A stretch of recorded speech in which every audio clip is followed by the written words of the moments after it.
ಕೃಷಿ ವಿಶ್ವವಿದ್ಯಾಲಯಕ್ಕೆ ವಿಲೀನ ಆಗಕ್ಕೆ ಬಾಗಲಕೋಟೆ ಮತ್ತೆ ಹಾಸನದ ಕೆಲವು ಬ್ರಾಂಚ್ಗಳನ್ನ ಮಾಡಬೇಡಿ ಅಂತ ಹೇಳಿ. ಸರಿಯಪ್ಪ, ಅವರವ್ರ ಹಕ್ಕು. ಈಗ ರೇವಣ್ಣವರು ಅಥವಾ ಇನ್ನೊಬ್ಬರು ಮಾತಾಡೋದು ಅದು ಅವ್ರ ಇಷ್ಟ. ಅವರು ಪ್ರಜಾಪ್ರಭುತ್ವದ ವ್ಯವಸ್ಥೆಯಲ್ಲಿ ಇದು ಬೇಡ ಬೇಕು ಇದು ಸರಿ ತಪ್ಪು ಅಂತ ಹೇಳೋದಕ್ಕೆ ಸ್ವತಂತ್ರ ಇದೆ, ಮಾಡಿದ್ದಾರೆ. ಸರ್ಕಾರ ತೀರ್ಮಾನ ತಗೋಬೇಕಾದ್ರೆ ಎಲ್ಲವನ್ನೂ ನೋಡಿ ತೀರ್ಮಾನ ತಗೊಳುತ್ತೆ.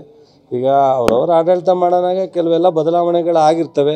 ಪಾಪ ಅವ್ರ ಹಾಸನಕ್ಕೆ ಬರಬೇಕು ಅಂತ ಆಸೆ ಇತ್ತು, ಹಾಸನಕ್ಕೆ ಮಾಡಬೇಕು ಅಂತ ಅದನ್ನು ಮಾಡೋಕ್ಕಾಗಿರಲಿಲ್ಲ. ಮಂಡ್ಯ ಹೆಂಗೆ ಸಹಿಸ್ತಾರೆ ರೇವಣ್ಣವರು? ಮಂಡ್ಯನ ಸಹಿಸೋಕ್ಕಾಗಲ್ರಿ. ಮಂಡ್ಯ ರಾಜಕೀಯವಾಗಿ ಅವ್ರು ಉಪಯೋಗಿಸ್ಕೋಬೋದು ಅಷ್ಟೇ.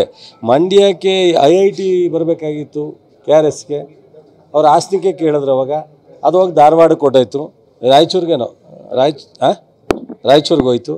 ಆವಾಗ SM ಕೃಷ್ಣ ಅವರು ಇದ್ದಾಗ ನಾನು MP ಇದ್ದೆ. ನಾನು KRSಲ್ಲಿ IIT ಮಾಡೋದು ಭಾಳ ಸೂಕ್ತ, ಎಲಿಜಿಬಲ್ ಪ್ಲೇಸ್ ಇದೆ ಅಂತೇಳಿ ಎಲ್ಲರ ಅಭಿಪ್ರಾಯ ಇತ್ತು ಟೆಕ್ನಿಕಲ್ ಟೀಮ್ನವರು. ನಾನು ಸಹ ಲೆಟ್ರ್ ಕೊಟ್ಟು ಪ್ರಯತ್ನ ಮಾಡಿದೆ. ಆವಾಗ ಜನತಾದಳದವರು, ನಾನು ಜನತಾದಳದಲ್ಲಿದ್ದೆ, ಸ್ಟ್ರಾಂಗಾಗಿ ಹಾಸನನೇ ಬೇಕು ಅಂತ ಕೇಳಿದ್ರು. ಆವಾಗ ಹಾಸನ ಮಂಡ್ಯ ಇಬ್ಬರು ಕಿತ್ತಾಟದಲ್ಲಿ ಆಗಲಿಲ್ಲ. ನನಗೆ ರಾಯಚೂರಿಗೆ ಹೋಯ್ತು. ನೆಕ್ಸ್ಟು BJP ಗೌರ್ಮೆಂಟ್ ಬಂದಾಗ ಬಹುಶಃ ಹಾಸನದ ರಾಜಕಾರಣ, ಅದು ಜನತಾದಳದ ರಾಜಕಾರಣ, ಇವರು ರೇವಣ್ಣ ಸಾಹೇಬರು ಹೆಂಗ್ರಿ ಒಪ್ತಾರೆ ಮಂಡ್ಯನ? ಪಾಪ ಮಂಡ್ಯದವ್ರು ಓಟ್ ಬೇಕಟ್ಟೆ ವಿನ ಅವ್ರಿಗೆ ಮಂಡ್ಯಕ್ಕೇನು ಅವ್ರು ಮಾಡಲಿಕ್ಕೆ ಇಷ್ಟ. ನೋಡಿ, ಅದೇ ಕಣ್ಣು ಎಣ್ಣೆದಪ್ಪ, ಓಟ್ಗೆ ಕಣ್ಣು ಹೇಳಲೇಬೇಕಲ್ಲ. ಅಯ್ಯೋ ನಾನು ನಿಮ್ಮ ಪರ ಇದ್ದೀನಿ ಅಂತ ಹೇಳಿದ್ರೆ ಓಟ್ ಹೆಂಗೆ ಹಾಕ್ತಾರೋ? ಈಗ ಅನೇಕರು ಅಭಿಪ್ರಾಯನ ವ್ಯಕ್ತಪಡಿಸಿದ್ರು, ಬೈಫರ್ಕೇಟ್ ಮಾಡೋದು ಬೇಡ. ಅವ್ರು ಯಾರೂ ಮಂಡ್ಯಕ್ಕೆ ವಿರೋಧ ವ್ಯಕ್ತಪಡಿಸಲಿಲ್ಲ.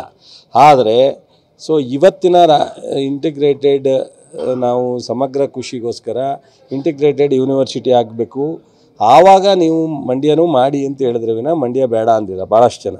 ಇವರು ಮಂಡ್ಯ ಬೇಡ ಅಂತಾರೆ ಅಷ್ಟೇ, ಗೊತ್ತಾಯ್ತು? ಮಂಡ್ಯ ಬೇಡ ಅನ್ನಲಿಲ್ಲ.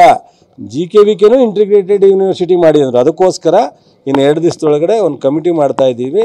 ಮುಖ್ಯಮಂತ್ರಿಯವರು ಒಂದು ಆದೇಶದಂತೆ ನಮ್ಮ ಚೀಫ್ ಸೆಕ್ರೆಟರಿಯವರು ನನಗೆ ಪತ್ರ ಬಂದಿದೆ.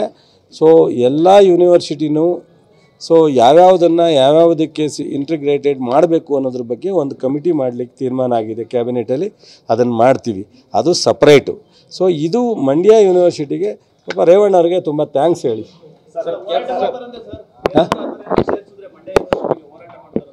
ಬೇಡ ಅಂದರೆ ಯಾರಪ್ಪ? ಈಗ ನೀನು ಹೋರಾಟ ಮಾಡಿದ್ರೆ ನಾನು ಬೇಡ ಅನ್ನೋಕ್ಕಾಗಲ್ಲ, ನಾನು ಹೋರಾಟ ಮಾಡಿದ್ರೆ ನೀನು ಬೇಡ ಅನ್ನೋಕ್ಕಾಗಲ್ಲ. ಇದು ಪ್ರತಿಯೊಬ್ಬರ ಹಕ್ಕು ಹೋರಾಟ ಮಾಡಿ.